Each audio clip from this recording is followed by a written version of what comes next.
बिस्मिल्लाहिर्रहमानिर्रहीम सल्लल्लाहु अलैहि वसल्लम। अस्सलाम वालेकुम क्लास 8। उम्मीद है आप सब खैरियत से होंगे। आज हम करेंगे यूनिट 9 की एक्सरसाइज 9.1 के क्वेश्चन नंबर 6 को। इससे कबल हम प्रीवियस वीडियोस में एक्सरसाइज 9.1 के क्वेश्चन नंबर 1 to 5 क्वेश्चंस तक डिटेल से इन तमाम क्वेश्चंस को डिस्कस कर चुके हैं। इन तमाम के लिंक्स मैंने डिस्क्रिप्शन में दे दिए हैं, आप इनसे रिलेटेड भी लेक्चर ले सकते हैं। एक्सरसाइज 9.1 के क्वेश्चन नंबर 6 की जानिब चलते हैं। क्वेश्चन नंबर 6 है the shadow of a pole measured from the foot of the pole is 2.8 metre long. If the distance from the tip of the shadow to the tip of the pole is 10.5 metre then find the length of the pole. तो इस question में वो कह रहा है कि एक पोल है, जैसे रोड के बिटवीन में जिन स्टैंड्स के ऊपर लाइट्स लगी होती हैं वो पोल्स होते हैं, ठीक है। वो कहता है उस पोल का जो शेडो है, साया है, measured from the foot of the pole, उसको जो पोल का फुट है उससे मेजर किया गया है, तो वो 2.8 मीटर है। तो ये हमने एग्जांपल के तौर पे ये हमने पोल ड्रॉ कर लिया यहाँ पे स्ट्रेट, जबकि ये पोल का फुट है, ठीक है। और इस पोल के फुट से हमने मेजर किया है शेडो, ये शेडो है, ठीक है। ये जो हमारे पास है इसको हम इस लाइन को हम शेडो कह लेते हैं। यहाँ पे मैं शेडो भी लिख देता हूँ।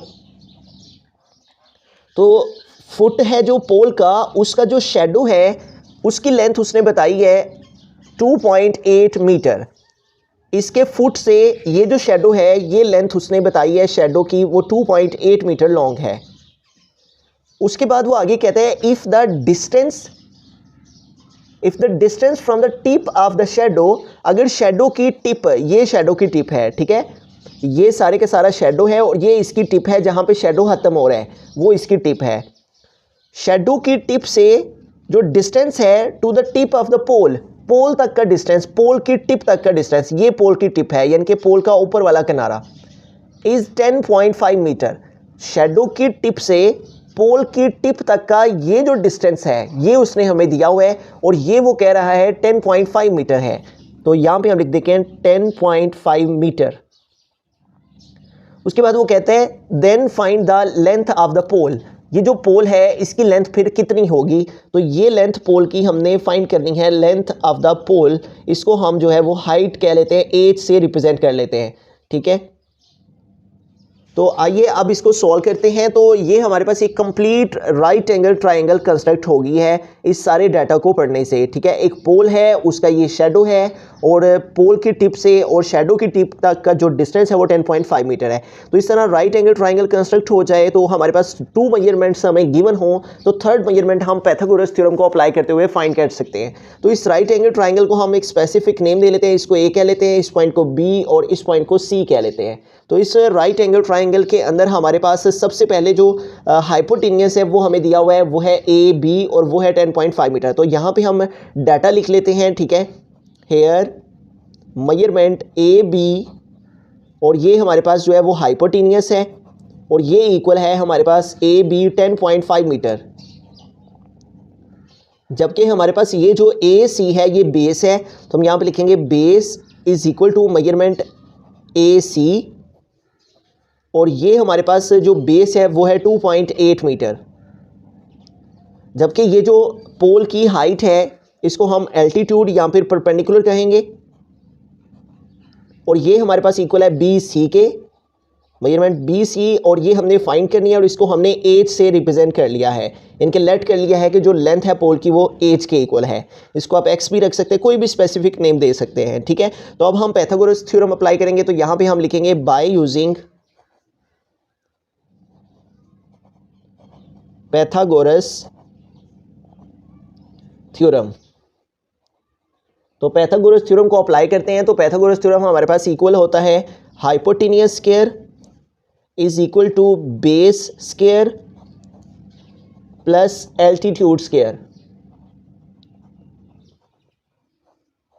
तो हमारे पास जो हाइपोटेन्यूस है वो इक्वल है ए बी के, तो हम यहाँ पे लिखेंगे मेजरमेंट ए बी इसका square is equal to base है, जो बेस हमारे पास इक्वल है ए सी के, तो हम लिखेंगे बेस की प्लेस पे ए सी और इसका स्क्वायर प्लस एल्टीट्यूड है हमारे पास मेजरमेंट बी सी, तो हम लिखेंगे मेजरमेंट बी सी और इसका स्क्वायर। अब इन तमाम की हम वैल्यूज़ को पुट कर देंगे। मेजरमेंट ए बी, तो ए बी हमारे पास इक्वल है 10.5 मीटर, तो ए बी की प्लेस पे आ गया 10.5 मीटर और इसका square is equal to measurement A C, तो ए सी की मेजरमेंट हमारे पास इक्वल है 2.8 के, तो ए सी की प्लेस पे हमने 2.8 पुट कर देना है और इसका स्क्वायर आ गया, प्लस है मेजरमेंट बी सी और इसका स्क्वायर, तो बी सी हमारे पास इक्वल है एच के, तो बी सी की प्लेस में हमारे पास आ गया एच और इसके ऊपर आ गया स्क्वायर। अब इन तमाम के स्क्वायर्स को हम ओपन कर लेंगे। 10.5 के स्क्वायर का मतलब है कि हमें 10.5 को 10.5 के साथ ही मल्टीप्लाई करना है, तो 10.5 को मल्टीप्लाई कर लेते हैं 10.5 के साथ। तो अब इनकी मल्टीप्लिकेशन के लिए सबसे पहले यहाँ पे 5 है, तो 5 के साथ मल्टीप्लाई करेंगे, 5 टाइम 25, तो ये 5 यहाँ पे आ गया और ये जो 2 है ये नेक्स्ट कैरी चला गया, 5 0 टाइम 0 2 कैरी ऐड किया तो 2 आ गया और नेक्स्ट 5 1 टाइम 5। उसके बाद यहाँ पे क्रॉस यूज़ करेंगे और 0 के साथ 5 को मल्टीप्लाई किया 0 0 0 टाइम 0 और 0 1 टाइम 0। अब डबल क्रॉस यूज़ करेंगे और अब 1 के साथ मल्टीप्लिकेशन करेंगे तो 1 5 टाइम 5, उसके बाद 1 0 टाइम 0 और 1 1 टाइम 1। अब इनको ऐड कर लेते हैं तो आ गया हमारे पास 5, नेक्स्ट आ गया 2, उसके बाद 5 और 5 10, तो 10 का ये 0 हम यहाँ पे लगाएंगे और 1 जो है वो कैरी चला गया और 1 + 0 + 1 1 ही आ जाएगा और नेक्स्ट ये लास्ट पे 1 आ गया। अब क्वेश्चन में देखें तो हमारे पास 1 डेसिमल प्लेस पर यहाँ पे पॉइंट है और यहाँ पे भी 1 डेसिमल प्लेस पर पॉइंट है, तो दोनों को ऐड कर लेंगे 1 और 1 2, तो 2 डेसिमल प्लेसेस पर हमारे पास क्वेश्चन में पॉइंट है, तो आंसर में भी 2 डेसिमल प्लेसेस पर पॉइंट लगा देंगे। इधर से पॉइंट को काउंट करते हैं 1 और 2, तो यहाँ पे पॉइंट आ जाएगा। तो इस तरह हमारे पास क्या आंसर आ गया इनकी मल्टीप्लिकेशन से 110.25, ठीक है। तो इस तरह से हमने 10.5 को के स्क्वायर लिया, तो 10.5 के स्क्वायर का मतलब था 10.5 को 10.5 से मल्टीप्लाई करना, तो इनकी मल्टीप्लिकेशन से हमारे पास आ गया 110.25, तो यहाँ पे हमारे पास आ गया 110.25 इज इक्वल टू हमारे पास है 2.8 का स्क्वायर। तो 2.8 के स्क्वायर का मतलब है कि हमने 2.8 को मल्टीप्लाई करना है 2.8 के साथ ही। तो आइए इनकी मल्टीप्लिकेशन करते हैं, तो 8 8 टाइम 64, तो ये जो 4 है ये हम यहाँ पे लिखेंगे और ये जो 6 है ये नेक्स्ट कैरी चला गया, 8 2 टाइम 16 और 16 में ये 6 हमें प्लस कर लेने हैं, तो 6 और 6 12, तो 12 का 2 यहाँ पे आ गया और 1 जो है वो कैरी चला गया, ठीक है। तो उसके बाद हमारे पास 1 + 1 आ गया 2, तो 16 में 6 ऐड कर दिए तो हमारे पास आ गया 22, यहाँ पे क्रॉस यूज़ कर लिया। अब हमने 2 के साथ मल्टीप्लिकेशन करनी है, तो 2 8 टाइम 16, तो यहाँ पे आ गया 6 और 1 चला गया कैरी, तो 16 का 6 लिख दिया, 1 जो है वो नेक्स्ट कैरी चला गया और 2 2 ज़ार 4 और 1 कैरी ऐड करेंगे तो 5 आ जाएगा। अब इनको ऐड कर लेते हैं, 4 और 2 में 6 ऐड किया तो 8 और नेक्स्ट 2 + 5 आ गया 7। अब क्वेश्चन में देखें तो हमारे पास 1 डेसिमल प्लेस पर इसमें है पॉइंट और 1 डेसिमल प्लेस पर इसमें है पॉइंट, तो 1 + 1 हमारे पास क्या आ गया 2, तो इट मीन्स कि हमें आंसर में 2 डेसिमल प्लेसेस पर पॉइंट लगा लेना है, यहाँ से यहाँ 1 और इधर से इधर 2, तो इट मीन्स के 2.8 को 2.8 से मल्टीप्लाई करके हमारे पास आ गया है 7.84, तो 2.8 का स्क्वायर लिया तो आ गया 7.84 प्लस इधर है हमारे पास 8 स्क्वायर, तो ये ऐसे का ऐसे ही आ जाएगा। अब हमें 8 स्क्वायर की वैल्यू एक्चुअल में फाइंड करनी है, तो ये जो वैल्यू इधर है इसको हम इस साइड पे मूव कर लेंगे, 110.25 और ये इधर प्लस 7.4 है, जब ये इधर आएगा तो -7.84 हो जाएगा और इज इक्वल टू हमारे पास इधर रह गया 8 स्क्वायर। तो अब हमें क्या करना है 110.25 और इसमें से हमें माइनस करना है जिस वैल्यू को, वो है 7.84, तो यहाँ पे आ जाएगा 7 पॉइंट के नीचे पॉइंट और आगे 84। अब इसको सेपरेट करते हैं, माइनस करते हैं, तो यहाँ पे 5 में से 4 माइनस किया तो हमारे पास आ गया 1 और 2 से 8 माइनस नहीं होंगे, तो हम यहाँ पे आए, यहाँ पे भी 0 है, कैरी नहीं ले सकते, इसने इसको कैरी दिया, यहाँ पे 10 हो गए, फिर 10 ने इसको कैरी दिया, तो यहाँ पे हमारे पास 12 हो गए, तो 12 - 8 हमारे पास आ गया 4, डेसिमल के नीचे डेसिमल आ गया, यहाँ से चूँकि 1 कैरी इधर मूव किया था इसलिए यहाँ पे रिमेनिंग 9 रह गए हैं और 9 - 7 हमारे पास क्या आ गया 2, यहाँ से फर्स्ट वाला कैरी लिया था इसलिए यहाँ पे 1 था तो वो कैरी चला गया था इसके पास 0 के पास, इसलिए यहाँ पे रिमेनिंग 0 रह गया और लास्ट पे आ गया 1। तो इस तरह हमारे पास इन दोनों वैल्यूज़ को सेपरेट करने से, माइनस करने से जो आंसर है वो आ गया 102.41 इज इक्वल टू 8 स्क्वायर, ठीक है। इसको हम नेक्स्ट पेज पे लिख लेते हैं, r लिखकर 8 स्क्वायर को हम इस साइड पे लिख लेंगे, 8 स्क्वायर इज इक्वल टू 102.41। अब यहाँ पे देखें हमारे पास एज के ऊपर जो है वो स्केयर है, तो इस स्केयर को हमें रिमूव करना है, ख़त्म करना है। तो इस स्केयर को रिमूव करने का तरीक़ेकार क्या है कि हमें दोनों साइड्स पे स्केयर रूट ले लेना है, ठीक है। तो हम यहाँ पे लिखेंगे taking square root on both sides, दोनों साइड्स पे हम जो है वो स्केयर रूट ले लेंगे। तो यहाँ पे भी एज स्केयर है, तो एज स्केयर के ऊपर स्केयर रूट आ गया, ठीक है। उसके बाद इस साइड पे भी जो हमारे पास वैल्यू है 102.41, इसके ऊपर भी हमारे पास जो है वो स्केयर रूट आ गया। तो ये स्केयर रूट से कैंसिल हो गया। तो इस तरह हमारे पास एज इज़ इक्वल टू, अब हमें इस वैल्यू का स्केयर रूट फाइंड करना है। तो हमारे पास जो वैल्यू है वो है 102.41.41, इसका अब हमें लेना है स्केयर रूट। तो स्केयर रूट के लिए इसको हम इस तरह डिवाइड की फॉर्म में लिख लेंगे ऐसे 102.41। तो आइए इसका स्केयर रूट फाइंड करते हैं। तो स्केयर रूट फाइंड करने का तरीका क्या होता है, सबसे पहले हमने पेयर्स बनाने होते हैं, जो हमारे पास राइट साइड होती है उधर से। फर्स्ट पेयर 41 का, सेकंड पेयर 02 का और लास्ट पेयर हमारे पास 1 का बन गया। अब सबसे पहले हमें 1 रिक्वायर है, तो जब भी स्केयर रूट में हमें मल्टीप्लिकेशन करना होती है तो सेम नंबर के साथ मल्टीप्लाई करते हैं। 1 रिक्वायर है, तो 1 के लिए 1 1 ज़ार हमारे पास आ गया 1। उसके बाद 1 में से 1 माइनस करेंगे तो 0 आ जाएगा, ख़त्म हो गया। नेक्स्ट ये जो पेयर है 02, इसको हम यहाँ पे ड्रॉप कर लिया, ठीक है। और जो अगला स्टेप होता है वो ये होता है कि ये जो यहाँ पे हमारे पास नंबर आया था इसमें इसी को प्लस करके हमने इधर लिखना होता है। तो 1 में 1 ऐड किया तो हमारे पास आ गया 2। अब 2 के साथ अगर हम 1 1 लेके मल्टीप्लाई करते हैं तो 1 1 टाइम 1 और 1 2 टाइम 2 21 आ जाता है, लेकिन हमें 02 रिक्वायर है। तो इसलिए 2 के साथ ये जो 2 है इसके साथ हम 0 0 लगा के मल्टीप्लाई करते हैं। तो 0 0 टाइम 0 और 0 2 टाइम 0। तो इट मीन्स कि हम यहाँ पे भी 0 लगाएंगे और यहाँ पे भी 0 लगाएंगे, और 2 के साथ 0 0 लगाने से हमारे पास जो है मल्टीप्लाई करने से 0 0 आ गया। तो यहाँ पे हमने 0 0 लिख दिया। अब इसको माइनस कर देते हैं, 2 - 0 2 और 0 - 0 ख़त्म हो जाएगा, उसको नहीं लिखेंगे। अब अगला स्टेप ये होता है कि ये जो यहाँ पे हमारे पास नंबर आता है इसमें इसी को प्लस करके हमने नीचे लिखना होता है। तो 0 है यहाँ पे, 0 में 0 प्लस करेंगे तो 0 ही आ जाएगा, ठीक है। अब हमारे पास वैल्यू है यहाँ पे 20 और यहाँ पे हमारे पास है डेसिमल और उसके बाद है 41। तो हमें क्या करना है, इस पेयर को ड्रॉप करना है, लेकिन इस पेयर को ड्रॉप करने के लिए ये जो डेसिमल है इसको हमें यहाँ आंसर में लगा लेना है, ठीक है। इसके बगैर हम इसको ड्रॉप नहीं कर सकते। ये जो डेसिमल है पहले इसे आंसर में लिखना होगा, फिर हम इस पेयर को नीचे ड्रॉप कर लेंगे।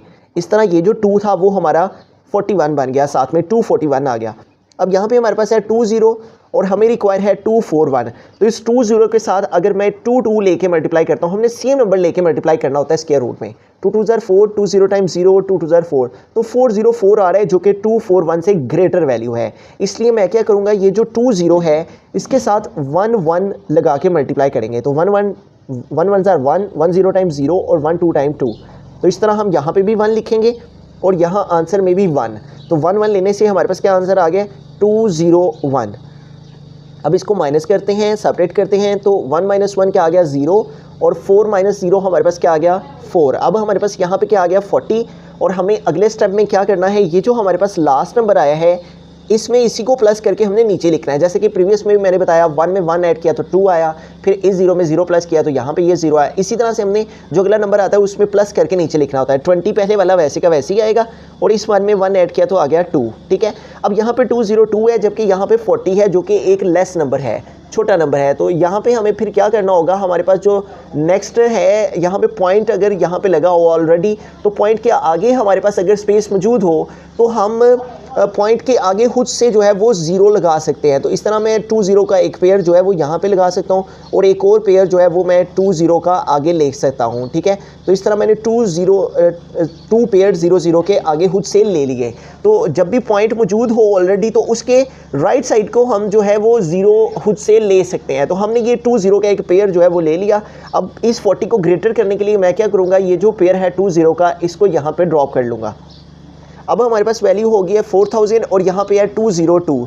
तो अगर हम 202 के साथ 2 2 लेके मल्टीप्लाई करते हैं तो 2 2 ज़ार 4, 2 2 ज़ार 4, 20 टाइम 0, 2 2 ज़ार 4, तो 4044 जो कि इससे ग्रेटर वैल्यू है वो बन जाती है। तो इसलिए मुझे फिर इस 2 2 के बजाय यहाँ पे 1 1 ले लेना है। तो मेरे पास ये जो वैल्यू होती है इसी के साथ हमने सेम नंबर लेके मल्टीप्लाई करना होता है। तो 202 है मेरे पास यहाँ पे, इसके साथ मैं 1 1 लेके मल्टीप्लाई करूँगा। तो 1 1 टाइम 1, 1 2 टाइम 2, 1 0 टाइम 0 और 1 2 टाइम 2। तो इस तरह क्या आ रहा है 2021। इसलिए मैं यहाँ भी 1 लगाऊंगा और यहाँ भी आंसर में भी 1, तो 1 1 लेने से मेरे पास क्या आंसर आ रहा है 2 0 2 1। अब इसको माइनस कर लेंगे, 0 से 1 सेपरेट नहीं होंगे। इस 4 के पास हम यहाँ पे इसको कैरी देंगे, इसको कैरी देंगे, इसको कैरी देंगे, इस तरह यहाँ पे 10 10 माइनस 1 आ जाएगा 9, यहाँ पे रिमेनिंग 9 9 माइनस 2 7, यहाँ पे भी 9 है तो यहाँ पे 9 आ गया, यहाँ पे 1 कैरी इधर मूव हो गया था तो रिमेनिंग रह गए 3 3 माइनस 2 क्या आ गया हमारे पास 3 माइनस 2, यहाँ पे माइनस करते हैं 3 माइनस 2 हमारे पास आ गया 1। तो इस तरह हमारे पास क्या वैल्यू क्रिएट हो रही है 1979। अगला स्टेप ये है कि ये जो लास्ट नंबर हमारे पास आया होता है इसमें इसी को प्लस करके हमने स्क्वायर रूट में यही करते हैं कि ये जो यहाँ लास्ट नंबर आया था इसमें इसी को प्लस करके यहाँ लिखना होता है। तो 1 में 1 प्लस किया तो क्या आ गया 2, ठीक है। अब यहाँ पे 2022 है, यहाँ पे 1979 है, ये वैल्यू दोबारा से क्या है इस वैल्यू से स्मॉलर है, लेस देन है, तो इसको दोबारा ग्रेटर करने के लिए ये जो मेरे पास अगला पेयर है 0 0 का मैंने लिया उसको मैं यहाँ पे ड्रॉप कर लूँगा नीचे, ठीक है। तो इस तरह मेरी वैल्यू जो है वो काफ़ी ग्रेटर हो जाएगी, ठीक है। तो अब मुझे क्या करना है, ये जो 2022 है इसके साथ अगर मैं 9 9 लेके मल्टीप्लाई करता हूँ तो 9 9s आर 81, तो ये जो 1 है ये हम यहाँ पे लिख लेंगे और ये जो 8 है ये नेक्स्ट कैरी चला गया, ठीक है। अब 9 2 टाइम 18 और 18 में ये जो 8 है कैरी इसको ऐड कर लेंगे, 8 और 8 16, 6 1 कैरी तो आ जाएगा 26 है, 26 का 6 यहाँ पे लगा और ये जो 2 है ये नेक्स्ट कैरी चला गया। अब देखिए 9 2s आर 18 और 18 में 2 कैरी ऐड किया तो 20 का ये 0 यहाँ पे आ गया और ये जो 2 है ये आगे कैरी आ गया। उसके बाद 9 0 टाइम 0 और 0 में 2 कैरी ऐड कर देंगे तो 2 आ जाएगा और 9 2 टाइम 18। तो इस तरह देखिए हमारे पास जो वैल्यू है 18261 वो 197900 से लेस देन बन रही है और नियरेस्ट भी बन रही है। तो हम क्या करेंगे, यहाँ भी 9 लिखेंगे और यहाँ आंसर में भी 9 लिखेंगे और इस तरह 9 9 लेने से हमारे पास क्या आया है 18, उसके बाद है 2 0 और नेक्स्ट है 6 1, तो यहाँ पे आ गया 6 1। अब इसको जो है वो हम सेपरेट करेंगे, माइनस करेंगे, तो माइनस करते हैं तो 0 में से 1 सेपरेट नहीं होगा। तो हम इस 9 के पास आए, इसने इसको कैरी दिया, फिर इसने इसको कैरी दिया, यहाँ पे 10 हो गए, 10 माइनस 1 क्या आ गया हमारे पास 9, यहाँ पे रिमेनिंग 1 कैरी मूव करने से 9 रह गए, 9 माइनस 6 हमारे पास आ गया 3, चूँकि इधर से कैरी मूव किया था इसलिए यहाँ पर रिमेनिंग 8 रह गए, 8 माइनस 0 आ गया 8, 7 माइनस 2 आ गया 5 और 9 माइनस 8 आ गया 1। अब ये जो सिलसिला है इसका स्क्वायर रूट का वो स्टॉप नहीं हो रहा, मुसलसल चलता जा रहा है। तो हम यहाँ तक की आंसर को अगर कंसीडर कर लें तो इसका स्क्वायर रूट लें तो हमारे पास आ रहा है 10.119। अब यहाँ पे देखें जो लास्ट नंबर है वो है 9। अगर हमारे पास 5 6 7 8 9 नंबर्स हों तो ये जो है वो प्रीवियस नंबर को राउंड ऑफ करने से प्रीवियस नंबर में 1 नंबर दे देते हैं, ठीक है। तो ये मैंने लिखा 10.1, तो ये इस 9 की वजह से ये जो प्रीवियस नंबर है इसको राउंड ऑफ करें तो 9 की वजह से ये इस प्रीवियस नंबर में 1 नंबर प्लस हो जाता है। तो इस तरह राउंड ऑफ करने से हमारे पास आ गया 10.12। आइए एक दफ़ा स्टार्ट से सारे क्वेश्चन को रिव्यू करते हैं।